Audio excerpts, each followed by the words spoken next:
All right, we have Dr. Luciana Takata from Brazil, who is now practicing and living in Florida, Jupiter, Florida, right? Which is about an Mhm. hour outside of Miami. Thank you, Melvin, for the invitation. I'm super happy to be here. Yes, I have just moved. Yeah, amazing. So, for those of you who don't know, Dr. Takata trained with world renowned Dr. Tony Rustin, who was a pioneer of hair transplant surgery in Brazil and does amazing, amazing work. I can't say enough good things about Tony, and obviously everybody knows him. I'm interested to hear a little bit more about your philosophy, how you approach surgery and, what your surgical background is. So, Melvin, I did dermatology and then I started with Mohs surgery. And actually, my Mohs surgery training was here in the US, but I came back to Brazil. And after some time, it was like 2010, 2010, around 2010, I was like, I like surgery. Maybe I should start doing hair transplant. And I was referring all my patients of hair transplants. And I was, I might like this. And at that time, I didn't have anyone to train me in Brazil because we didn't have many surgeons in Brazil that train and we didn't have fellowships there. So I went Mm. to Israel and with Dr. Ginsburg and I stayed a few Mhm. months with him. And then I came back and I started like small cases. And then I met Tony. We became very good friends. And he was like, just start working with me. And then I was like, sure, who doesn't want to work with Tony? Right, But he right, told yeah. me, yeah, but you need to do the surgery the way I do it because we have to keep the same way and we want to get the same results and the same quality. And I was sure. So I was actually training with him like 2 to 3 years before I started my own surgeries. So it took some time for me to be like 100% confident and say, now I'm ready to do and to give the same quality as Clínica Houston's. You've been basically doing surgery since 2011 or Yeah. so. So, Mhm. okay, that's a long, so about 14 years worth Mhm. of experience. I just want to show the people here some of your work because I think that I get so many people asking me, who do you recommend in Florida? And I'm happy to have somebody that I can maybe refer patients out to. So this is a patient with, I would say, what, diffuse hair loss, Norwood Mhm. 5 pattern, maybe? Mhm. Yeah. Uh-huh. Take me through this case. So this patient was around 35 years old, and when he came to me, he was not into clinical treatment. I am really into clinical treatment, and I am a person that really believe in that because, the thing is, I always tell my patients that androgenetic alopecia is like hypertension. It's something that you have. It's a chronic thing, right? It's something that is genetic. It's a genetic predisposition. So if you don't treat it, and if you have a hair transplant, probably in a few years you will be obligated to have another hair transplant. So I usually Mm. try to adjust a clinical treatment. We understand that not all clinical treatments are the same, and some patients they have side effects. So in his case, actually, I started finasteride and minoxidil, oral minoxidil, for around 4 to 6 months before surgery, and then the strategy for him was that because he had a very diffuse hair loss, I wanted to focus on the front. And I told him the front is the most important thing. He was worried about the crown, but the front actually is the way people see him and how he sees himself at the mirror. So we Mhm. focused, and I gave much more density at the front. And a way to spare some grafts and give naturality is to bring the hairline a little bit higher. So I don't really like very low hairlines because naturality for me is a very important thing. So we talked to each other and he started with the clinical treatment. I We did the hairline a little bit higher to try to make it as natural as possible, and then I give the focus of the surgery was the front, but I put some grafts at the crown. And actually, after 1 year, he came back and he was super happy. And he was like, no, I don't want another session. I'm super happy because I had clinical response at the crown together with the transplant, and the front was completely treated. Do you think that the result was impacted by him taking finasteride, or I mean, could you attribute that result solely on the hair transplant procedure, or is it a combination of both? It is a combination for sure. And it is always a combination because I always tell my patients, you have the that are transplanted, and you have your own hairs. You can have this result or that result. So if you're going to have only the hair transplant, you're going to have a good result, but you can have a better result if you treat your own hairs. So you're going to add hairs at the final result, and then can get a better result. So I believe that of course we can do only the hair transplant, and it is only always a possibility. But of course, if there is a way to bring back some hairs and to keep the hairs that you have for a longer time, then you will have a bit better result in a long term. How do you usually like to perform surgery? So, as we all know, ISHRS conference is actually going on right now. I'm Mhm, surprised you're not there. Dr. Mejia, who you work with, is the president this year, mhm. and they have the ISHRS Fight the Fight, fight the black market. What people assume the black market is usually is, multiple hair transplant procedures going on at the same time. Technician led, meaning the technicians are performing the surgery. I mean, creating the sites, extracting, doing everything basically. The doctor is just maybe only there in name. And this has become a popular model, not only in Turkey, which most people attribute it to Turkey, but it's everywhere. It's in Brazil, it's in the US, it's Mhm, mhm. everywhere over the world. How do you like to perform surgery? Do you like to delegate things off to technicians? Do you do one patient per day? If you can kind of explain, what your process is. Perfect, Melvin. Very good question. I do only one surgery per day. The patient that I have that day is my patient. And what I do the whole evaluation. I discuss with the patient the hairline. We discuss together, and then I do the coverage value. That it's kind of an AI intelligence, so we can see the donor area. So I can discuss with the patient how many hairs I can take at one procedure, so I don't over harvest the donor area. So I do all the extraction for many reasons. First, because I know, because of my previous evaluation, how many grafts I can take in one procedure.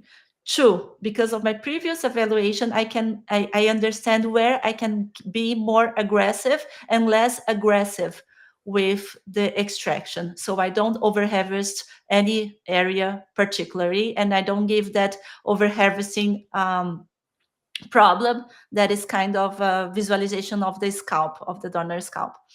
Third, I want to choose the grafts. And that's for me is the most important thing, because I want certain number of grafts that are follicular units of one hairs, because I need them for the hairline. And then I need some grafts of two hairs, because I want to do some areas with two hairs. And I want more and more grafts of three and four hairs.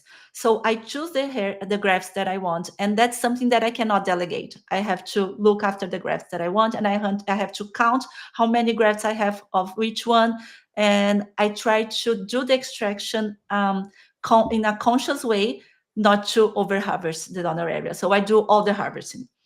After harvesting, I usually do the pre-incisions. Sometimes I do sharp implanters depending on the case, but when it's sharp implanters, I do the whole procedure. I Because I have to choose where I'm going to put the grafts and the angle of the incisions and everything.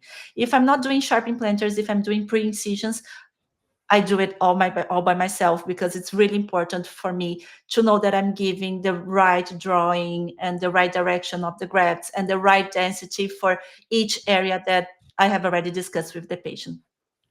And what I usually need the technicians to do is to help me to count the grafts, to clean the grafts, and helping me with the implantation after I did all the pre-incisions. Got it. So you like to, create the incisions, do the extractions, so you can Mhm. make sure that you're choosing the grafts that you want. The soft grafts for the hairline, the multiples to add bulk and density, and then you create the density based on how your incisions are, and that's basically how the hairs are going to exit the scalp to make sure that everything is natural. And what you will delegate to the technicians is implanting. Um, Mhm. but we were talking offline about potentially you might start planting the grafts yourself. So I don't know, Yeah, maybe in the actually, future I you. planned. I planned part of them. I don't stay the whole time because it's super tiring and it's nice to have, and it takes a longer time if I were doing all the implanting.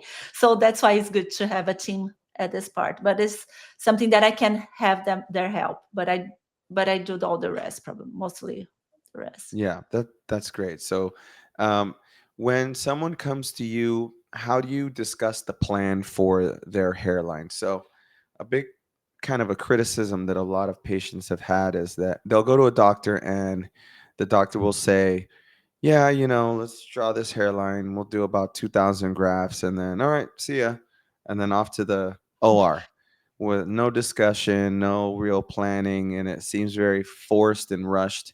How do you usually like to do that planning with the patient?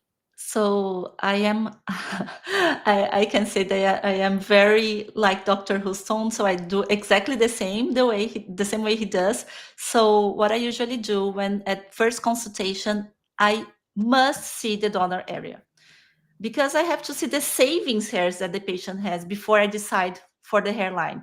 If the patient has a huge donor area with a lot of grafts, thick grafts, and a donor area that has like savings hairs for like many surgeries, then we can make a lower hairline. But if the patient doesn't have a very good donor area, then we have to be more conservative because uh, there is no, it's not going to be natural if I lower the hairline without density. That's the thing. So a natural hairline must be dense and must be natural. And for that, I need to see the donor area before. So the first thing I do is see the donor area, see the expectations of the patient, and see if we can deal with that between what the patient wants and what I can give to the patient. And I always tell them that actually hair transplant is not, unfortunately, now is not what the patient wants, it's what we can do with his donor area. So you look at the donor area, you examine the donor area, make sure that everything that they're actually suitable candidates and that you can achieve the result that they want, and then you proceed with the procedure. In terms of the planning of the hairline, let's say there's a patient that says, you know, my hairline is like this, and maybe they're 23 years old and they're like, you know what, I want my hairline to be like this. This is what I want. You know, I want it connected to here. I want to have no forehead. Just give me, I want a two head like this. How do you handle that situation? Well, that's something that I usually stay a long time and longer time with patients, younger patients, because the problem is that they want the hairline that they had like just a few years before that. And the problem is that a younger patient, they don't understand that the the hair loss is progressive and they are going to lose more hair in the future. So one thing is that if we spend all the savings of his donor area at his hairline at that moment, he's not going to have hairs for the future if he loses the crown and the top of his hair. So I have to explain that. And another thing is that if I don't think it's going to look natural, I prefer not to do it. And I always tell my patients that for me, naturality is the first goal first. Because if someone look at you, but don't look at you, look at your hairline, then something is wrong. Nobody, it's really important for me that my patient goes everywhere and nobody um, realize that that is a hair transplant. So if we go too low, it's going to be unnatural, and that's something that I don't want for the patient for sure. And I probably won't do it, and I explain why. This is someone that a lot of young guys aspire Mhm, to have their hairline like. And so, I mean, this is a natural hairline, but very aggressive and mhm, not very common. mhm, Not mhm, too many men have a hairline this low. Like, mhm, that's what most people have to understand. Like, look how far his temple peaks come out to. It's like mhm. almost Together with almost to his the eyebrow. middle almost to the middle of his eyebrows. Uh-huh. And what you have to understand is that if you're someone already that was naturally had a high hairline naturally before you started going bald, and now you started balding, and now on top of that you want to get something that's not even natural for your facial structure, Mhm, mhm, it's just not going to turn out good. Personally, I don't see how that's appealing to have a hairline that low. mhm, mhm, But mhm, okay, if you were, I guess if you were born like that and you that's how you look like before, mhm, then I get it. You want to look like how you did before. But to mhm. get a hairline that low when you never had one like that is just it's absurd to me. Exactly, and I agree 100%. And I was going to tell you a story that I did a lot of corrected case in Brazil, actually, because we had many patients that had a surgery that was they were not successful, so they came to us for us to correct it. And one thing that I always tell my patients that every patient has a different size of frontal muscle. So the frontal Mhm. muscle, actually, you can look at me, I have a very huge front head, and when I see my frontal muscle, it comes until here, so my hairline is actually at the right point. If I do a hair Yeah. transplant and I put my hairs over here, when I do this movement, my hairs are going to move, so it's not going to be natural. And actually, I had a patient like that. He had a hair transplant at another place, and the surgeon put some hairs over his forehead, and when he was complaining that when he was angry his hairs were moving. And then I tell my patients that you have to be, if you want naturality, that's the most important thing. You don't want to put hairs over your muscle, and the size of the muscle is different from each person to another person. I actually never envisioned that before. I knew that patients get hair transplants on their frontalis muscle, Mhm. but I guess I never envisioned that getting mad and your hair is like moving like crazy. Like what are you? That would be not It good. is And exactly. And you know what I had to do? I had to do a laser removal from his hair because it was not I was not able to take it with surgery because there were so many hairs over here that he was going to have a lot of scars. So we decided for laser hair removal. So that's it. yeah, and Was so that's terrible because you lose those super hairs terrible. forever. Yeah, you Exactly. pretty much waste all those grafts. So, You I waste mean, everything. hairline placement is super important. And I just turned 40 last weekend, and it Ah, reminds me congratulations. of, thank you. It reminds me of like how I thought when I was in my 20s versus how I think Mhm. now that I'm 40. When I was losing my hair and I started losing my hair at 22, I was like obsessed with the shape of the hairline. I didn't want to Mhm. have a V. I Mhm. thought that was for old people. I Mhm. just didn't want to have a V. I wanted to be straight because everybody, all my friends had that straight hairline. So I wanted to have, the youthful look. As the years pass and my hairline is V and it's good for a man my age, I Mhm. realized the most important thing is not the placement of the hairline. It's not the height. It's that it looks natural, and overall I have enough hair to where it all looks even, like even density. Exactly. And It's dance. not Yeah, it's not like I have this and then all this is bald, right? Or a Exactly. big chunk of hair that's like islands of hair that doesn't look good.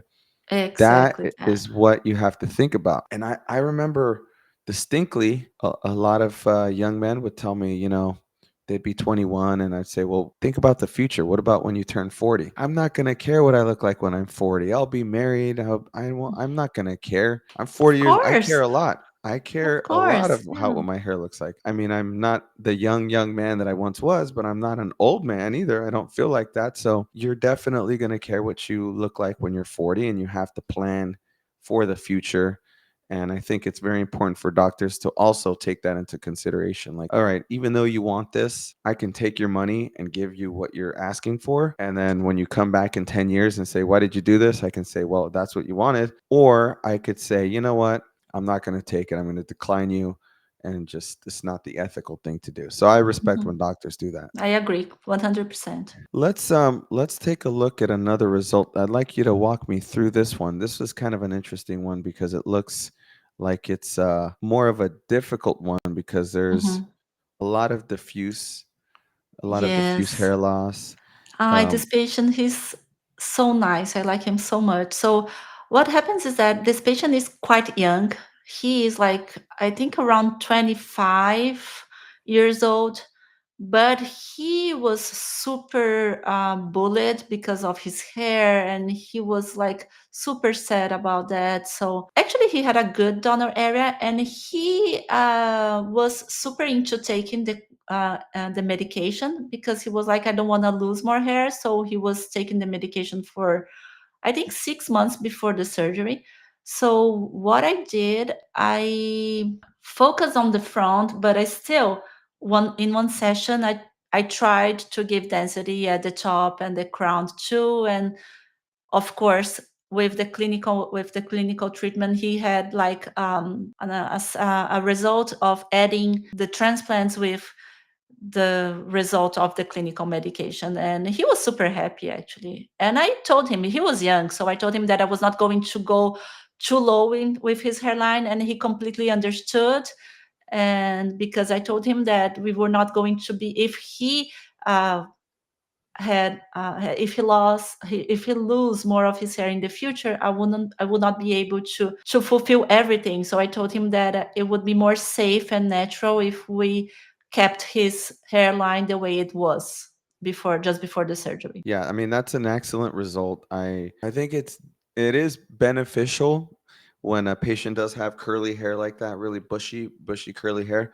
But I think it's a double-edged sword because that hair is usually a little bit harder to extract, right? Like angles may be a little bit different. I'm always impressed when that's executed, especially with diffuse hair loss, because me myself, I had diffuse hair loss, very similar to Mhm. that, and I was terrified of shock loss. I Mhm. What kept me from getting surgery was the idea that I would look worse than I did before. Mhm. How do you navigate that with somebody with diffuse hair loss? Like, what do you tell patients?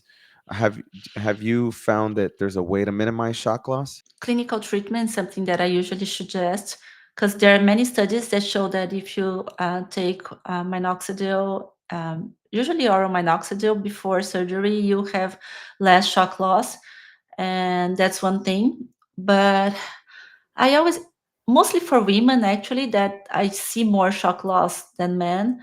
And what I usually tell them is that I have I have it's something that might happen, and it's something that it's going to get, if it gets worse, it's going to get worse for a while, and then it's going to get better. So it's a period of time, and it is hard, of course, but there is always a risk for that. What I would say for me also, the what helped is concealer, like the hair fibers when you're going through the Yes. shock loss period. Hmm. I would put on the concealer, hair fibers, and it would look better. And or you can just continue cutting your hair really short, and you can usually get away with it. Let's look at another case that I think is pretty interesting and really one of the more impressive results I've seen. Really excellent, excellent results. And I love the comb through. I think that this should be done a lot more. And my plan is that in the future, the doctors that are in the network, it'll all be standardized. Like this will be Hmm. standard for all the doctors. This will be Hmm. what everybody does, to show the results in natural lighting, clear, visible, combing through, so the patients know, okay, this is exactly what the hair looks like. Because in a lot of cases, you'll see the before photo, like this one right here, Hmm. will be lit up good and well, and then the after photo will be in a dark room, or the lighting will be completely different, or the hair will be covering everything and you can't see the hairline. Hmm. So really exposing it, I think, is vital, and I applaud you for that. That it's an Oh, amazing result. thank you, Marvin. This patient, actually, it was a huge surgery. I think it was 3,800 grafts, and he had a very good coefficient. Most of his grafts had like 3 and 4 hairs, so that's why we got such a good density. One more time, he didn't went too low. We didn't go too low on his hairline. He got a great result because he was like, he didn't want to lose his personality, because the way he was, he always had this frontal um area that was not like small, so he was Mhm. fine of lowering the hairline just a little bit without like changing his way, so his face characteristics. What would you say is too young for a hair transplant, or do you believe that? I cannot say that there is a age point. What I say, it depends of the case. I usually don't like to do surgeries on very like very younger boys, because I understand that they might still they want something that probably we will not able to give, and because there is the risk of evolving in the future. But the thing is, just sometimes the self-esteem is bad. They are having problems at school, so, and at university they are super they are like with a lot of psychological problems. So depends. But the most important case is that for young patients, actually, I did an article on that, and I actually did my own protocol. I have my own protocol for that, and at the consultation, I stay like at least 1 hour with the patient, explaining everything, explaining the risks, explaining the necessity for clinical treatment, the risk, the side effects, and everything. So I don't think that there is a age, but I think that there is like it's not just one thing. It's not only like androgenetic alopecia, but it's kind of a whole thing that you have to deal with. I got a hair transplant and it left me looking like an egg. So here you can see his face is Yeah. ballooned up, and Uh-huh. most Oh patients my God. don't. Yeah, they're concerned, and a valid question is this normal? When you see this, is that something that you would say is normal? Why does this happen? I'm interested to hear your thoughts. Okay, so I actually don't think that it might happen, because what happens is that the anesthesia is injected anesthesia. So we use lidocaine and other types of local anesthesia and blocks, and we use what we call the tumescent solution. And what is a tumescent solution? It's a solution that is made not only of anesthesia, but also with saline and other components that helps with the implantation and prevents bleeding and helps with the pain and everything. But the problem is that as a surgeon, it's important for you to know that you have a limit of solution to use at the scalp. If you use too much solution, the patient might be too swollen, and that's something that we can avoid. So another thing is that there are patients that have actually more reaction to procedures, and they might get more swollen. But in those cases, I actually suggest, or if I see that they are getting more swollen than normal, I usually start with some medication like a steroid or something like that for a few days. So my patients, they usually, I can say that they usually don't have such an edema. Some of them are more prone to that, but it's nothing like that, because I usually make sure that I don't use too much tumescence and too much liquid. Some doctors, what I've seen is they'll inject, I believe it's tumescent, to Hmm. expand the hair to really make Exactly. sure that they're getting, especially in the frontal for the Hmm. hairline, they'll expand it, make it really big. I mean, basically, the forehead will look like my hair right here, Hmm. Hmm. and they'll start implanting the grafts like that. So naturally, when after that procedure's done, that fluid has to go somewhere, right? It's Exactly. either it's going to stay like that, and your head's going to look like a mushroom, which I've seen also, Exactly. or it Exactly. drops down. Take a look at another case here.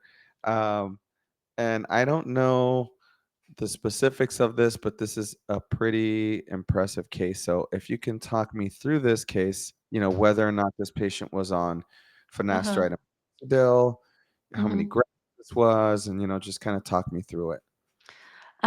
Okay, so this patient, he was an older patient. He was like around 50 to 60 years old. And he Oh told wow. me that he was actually not so concerned about the front.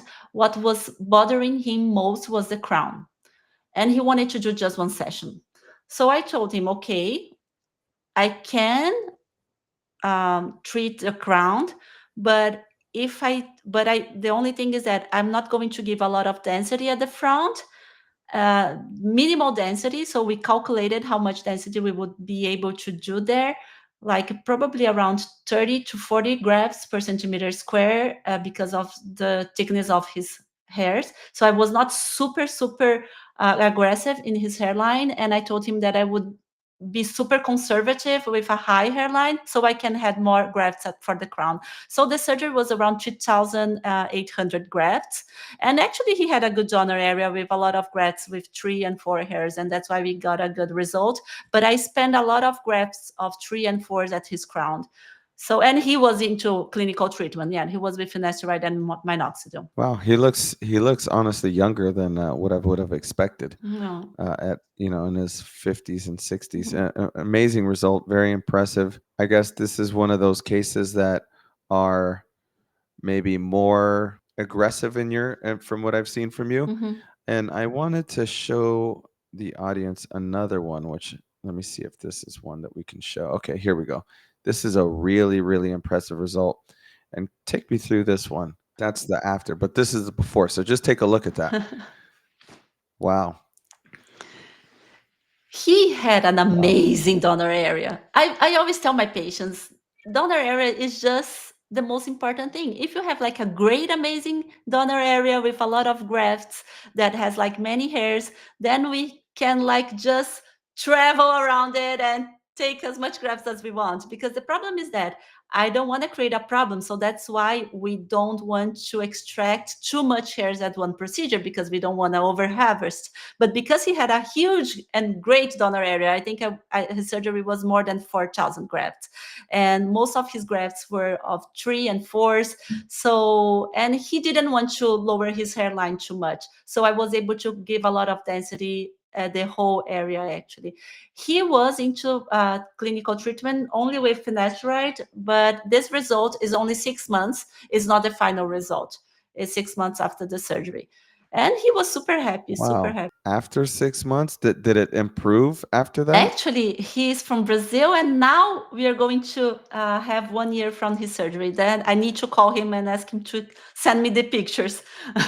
Oh, yes, absolutely. We need to get that, Mhm. because that for 6 months, wow. I have to He say for was 6 months, he that's was super happy. absolutely incredible. We have another one here, which is I believe, I would say like a Norwood 4. Mhm. Is this patient Asian or Yes, he's Asian. okay? Melvin, Yeah. that's a very interesting thing about Asian patients. We usually think that Asian patients, because they have very thick hair, they have a very good donor area, but it's not true. Their hair are usually thick, but they don't have many grafts of 3 and 4 hairs. Mostly of the Asian patients, they have more grafts of 2 hairs. So Mm. that's one thing. It's difficult, and the only other problem is that the hairs, they usually come out of the scalp in a 90-degree angle. So if you over harvest, it gets super noticeable. So Ah. it is interesting. It is different. And but the good thing is, because their hair are usually super thick, we can get greater density with fewer hairs, fewer Yeah. grafts. I mean, yes, sorry. What would you say is your preferred, like if you had the perfect patient, right? You have the last guy, not the Asian patient, but the one before that, Mhm, um, where his hair was super thick, it was super lush. What's mhm, the best characteristics for you? Would you say maybe like a patient like that with that super bushy, thick hair? It's almost like mhm. curly, but not, would you say it's an afro haired patient, or would you say it's like maybe a blonde patient that has really good color contrast and, they Mm, have usually a lot of hair per square centimeter? What would you dark say is the hair, thick hair, and that's okay? one characteristic that I love, that nobody says nothing about that, but it's something that helps the surgery, is the size of the hair inside the scalp. Because if the hair is short, it's much easier to extract and much faster. And if the hair is long, you actually spend more time extracting each graft. I know there are milliseconds, but it's if you count all the grafts, it takes more time. So the short hairs are much easier to extract. So that's one thing. So Dark, thick hair, dark, and dark, have you short. have you done many like blonde patients, like the really really blonde patients that usually have a lot of grasp per square centimeter, and usually one thing I've noticed is they scar excellent, like the best Yeah. scarring I've seen, and I'll say the afro hair patients usually it's hard to see when they get botched. Like it's Mhm. very, very difficult, especially Mhm. when it grows out. Mhm. Mhm. It's very you really can't see because it's so thick and bushy, and it they can Mhm. get away with a lot more, I will say. Mhm. Like Mhm. usually I've seen a lot of afro hair patients that go to these black market clinics and they end up not looking too bad, Mhm. Mhm. fortunately for them, unless they get completely over harvested. But the recipient itself is more forgiving than someone Mhm. with like really straight hair. And Mhm. perfect segue is this last patient that I want to show the audience here, which is someone who I would say is kind of has not the worst of everything, but like what you don't want, right? So it's like dark hair, light skin, very difficult to get that density. And if it Mhm. looks bad, it's going to really stick out. Um, Mhm. Mhm. so take me through this case. Was this a repair? Was just this a regular case? A regular case. He had just like diffuse thinning, and he was not young too. I think he was like around 50 to 60 years, Oh, and he wow. just wanted to give more density at the area that he had already had hairs. So his donor area was not super good, but it was like, and I didn't need to give too much like the super high density for him because of his age. So I just wanted it to look natural and to match his donor area. So I think it was his surgery was not like super huge. It was like 3,500 grafts, and it It looked looks good great. because we just tried to make like more natural, as we wanted to give the same density as his donor area. I didn't need to go too dense because his donor area was not so dense. Those are kind of the more difficult cases because of the scalp to skin color contrast is usually Mhm. not favorable. So this is a pretty impressive case, which is, if I had to guess, was this maybe just the most massive case you've done? Uh-huh. Or because this, if I'm reading this correctly in Portuguese, almost 6,500 grafts in one Hmm. session No, and actually, I did it 13,000 hairs. exactly. No, no, it was two sections. Sorry, it was two sections. I Oh, did it in two. twice. For him, what I wanted to do, he wanted a full coverage. He didn't have a very huge donor area, so why I proposed him to do like two sessions with 8 months apart was that because sometimes if you do like in a very close, if you do like you said, if you do like in a day and then you skip 2 days and do it again, it's just like one only session. So if you wait, the thing is you can see exactly where the hairs that you've already transplanted, where they are having more cosmetic impact, and where you need to go with more grafts at the next session. So when there are those huge sessions, if the patient is not like, oh, I needed to do it like super fast, the patient is okay in having this period of time without doing the surgery, I usually prefer to do it because then I can see exactly where he needs more hair at the second procedure. I was looking through your Instagram, and I had to say that was probably one of the biggest sessions that I've seen on your Instagram page. Mhm, mhm. Before I let you go, if patients want to get a hold of you or ask you questions, are you comfortable with giving your email or Yes, the clinic yes. email? Sure, Where can sure. patients reach out to you? Yeah, they can if they want to send at the Instagram. I usually answer at the Instagram, and I can leave my email for sure, my clinic email. That's completely fine, and I usually respond. And I'm also going to include her Instagram page in the description box. So anybody who wants to send her a DM, definitely go ahead and do that. I appreciate your time, Dr. Takata, on this Thank Friday. you, I'm Melvin. It sure was a you have pleasure. many things to do. So I'm very appreciative. And I'm excited to see a doctor of your quality come to the US and start practicing, especially in a place like Florida where there's a huge population. And I'm excited that there's a doctor that I can refer patients to now in Oh. Florida. And sorry for my English. At the end of the day, I start to get tired, and then the words just get messed. No, your English is very impressive. I have to say it sounds really, really Ah, good. So thank you thank so much. you. Thank you All so right. much. Bye All bye. right.